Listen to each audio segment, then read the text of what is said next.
महाराष्ट्राची शानच काय आहे तर वारकरी संप्रदाय आहे. आपल्याला आपल्या हिंदू धर्माचं अस्तित्व माहित पाहिजे. आपल्या हिंदू धर्माचं अस्तित्व माहित पाहिजे. आपला हिंदू धर्म काय आहे हे माणसाला कळायला पाहिजे. नुसतंच कंपाळावरती चंद्रकोर लावून हातात मोठाला झेंडा घेऊन भगवे कपडे घालून मोठाली दाढी करून कोणी शिवभक्त होतं का?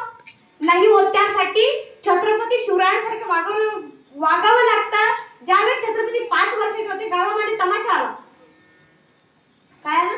तमाशा आला. मग छत्रपतींनी आईला विचारलं की आई साहेब ही काय आहे?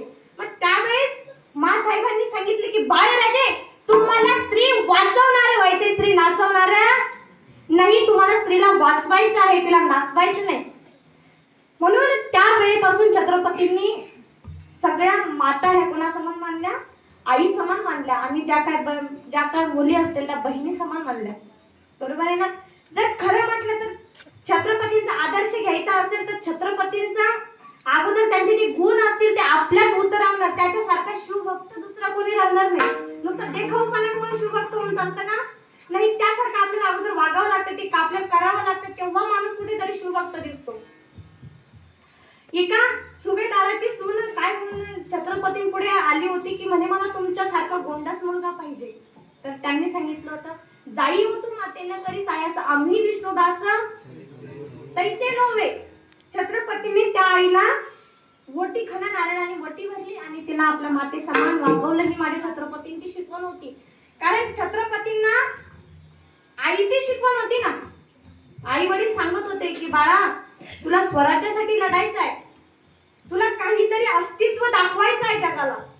जेवढा अन्याय वाढला, अत्याचार वाढला त्याच्यापासून तुला वाचवायचं आहे. आई वडिलांची शिकवण होती. पण आजकाल आमची आईच ठिकाणं, आमचे वडीलच ठिकाणं. तुकोबारा आहे. जर मुलगा चांगला जन्माला आला तर तुकोबारा धन्यता त्यांच्या आई वडिलांना देतात. धन्य माता पिता तयाच या. आणि जर मुलगा असं संतती जर वाईट जन्माला आली तर तुकोबारा दोषही त्यांच्या आई वडिलांना देतात. माय बाप वेळा न साधी माय बापालाच वेळच्या वेळी साधलं नाही म्हणून संतती अशी जन्माला आली. सगळ्यांना भक्त प्रल्हादाचं एवढंच चरित्र माहित आहे की बाप राक्षस होता.